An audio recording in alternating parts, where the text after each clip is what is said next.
For decades, the allure of the Rat Pack has mesmerized the world. But beneath the glitz and glamour lies a treasure trove of untold stories. Stories that uncover the raw, hidden truths about some of Hollywood's most iconic figures.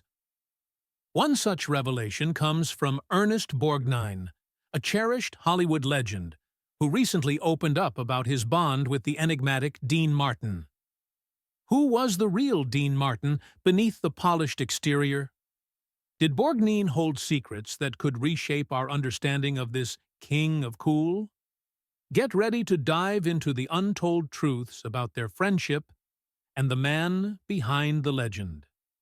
Ernest Borgnine's memorable encounter with Dean Martin on the set of From Here to Eternity left an indelible mark on him. Borgnine vividly recalls how, after wrapping up a scene, Dean stopped, turned to the onlookers, and with a genuine smile said, "Now there's an actor." This wasn't a throwaway compliment. It was heartfelt, and Borgnine felt its impact deeply.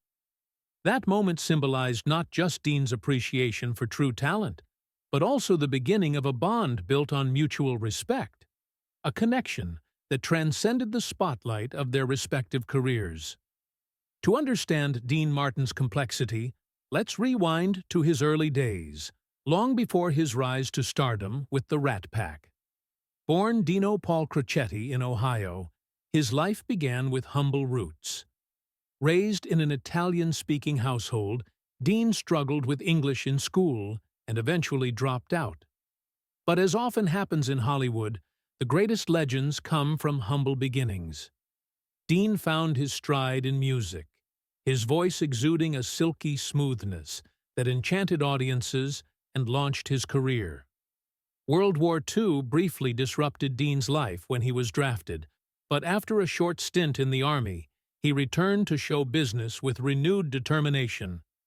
It was during this time that he met Jerry Lewis, a wild and unpredictable force, and together they became an iconic duo. Their chemistry was unmatched, combining Dean's suave demeanor with Jerry's high-energy antics. However, their journey wasn't without challenges. Their debut performance at the 500 Club in Atlantic City fell flat, leaving audiences perplexed rather than entertained. Determined to succeed, they reworked their act, and their next performance became legendary. Their slapstick humor paired with Dean's cool sophistication struck a chord, leading to fame, a lucrative radio deal, and appearances on The Ed Sullivan Show. But all great partnerships face challenges, and Dean and Jerry's was no exception. In 1954, tensions came to a head following a controversial photo shoot where Dean was notably absent. Feeling overshadowed by Jerry's ever-growing spotlight, Dean decided it was time to part ways. Despite skeptics doubting his ability to succeed without Jerry, Dean proved them wrong. His solo career soared, with hits like That's Amore and Everybody Loves Somebody, solidifying his place as a musical icon. Yet, Dean sought more than musical fame. He longed for recognition as a serious actor. Dean's acting career had a rocky start, but his role in The Young Lions in 1958 cemented his place among Hollywood's elite. His star continued to shine as he appeared in a string of films, some of which he even produced. As a core member of the Rat Pack, Dean became a symbol of Las Vegas glamour and the carefree sophistication of the 1960s. His hit television series, The Dean Martin Show, showcased his effortless charisma, with Dean bantering with guests in his signature tuxedo. However, behind the scenes, Dean was far from his public image. Known to friends and family as a devoted husband and father, he wasn't as indulgent as his party-loving persona suggested, a testament to the depth of the man behind the legend. But life wasn't always smooth for Dean. In 1987, heartbreak struck when his son, Dean Paul Martin, tragically died in a plane crash. The loss sent Dean into a deep spiral, and despite his close friend Frank Sinatra's attempts to console him by taking him on tour, Nothing seemed to mend his shattered spirit. His grief only deepened, as did his dependence on alcohol. By 1993, Dean was diagnosed with lung cancer. Though surgery was an option, Dean, in his characteristic stubborn way, chose to retreat from the spotlight. He spent his final years surrounded by family. When he passed on Christmas Day 1995, at the age of 78, the world mourned an icon.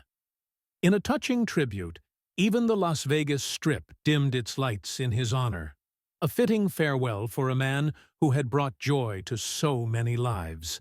Dean Martin was always celebrated for his smooth charisma and effortless cool, but there was so much more to the man beneath the surface. And who better to share this than Ernest Borgnine?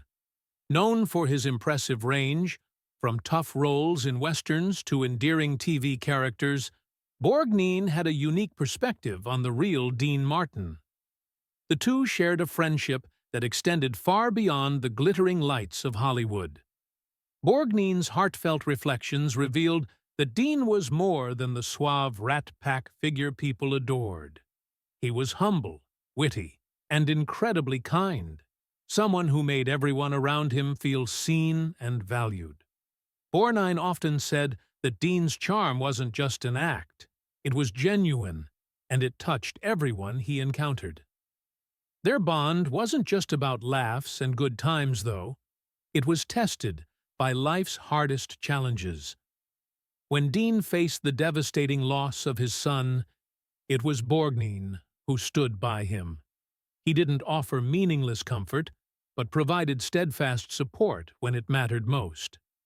For a man like Dean, who was usually the life of the party, this unwavering friendship was a lifeline during his darkest days.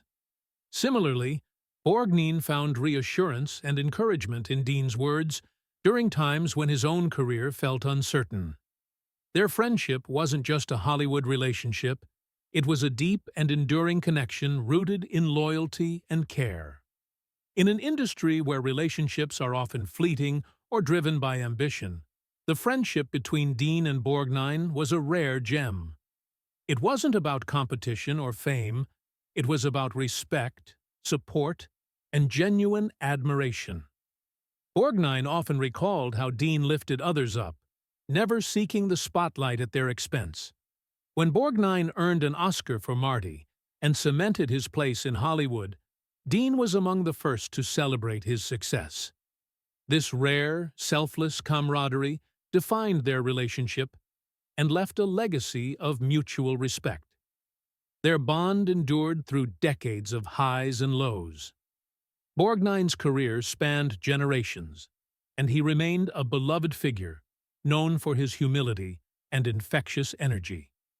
Whether starring in Airwolf or voicing Mermaid Man in SpongeBob SquarePants, Borgnine always stayed relatable to his fans. And when Dean's health began to fail in his later years, Borgnine stayed by his side, offering the same steadfast friendship that Dean had given him. Their story reminds us that true connections stand the test of time. What an incredible journey these legends shared. From Dean's grace and humility to Borgnine's unshakable spirit, their friendship is a testament to the importance of genuine human connection. Don't forget to like, comment, and subscribe for more Hollywood stories you won't want to miss. Stay tuned for more behind-the-scenes moments that showcase the heart of greatness. And remember, it's kindness that leaves the most lasting legacy.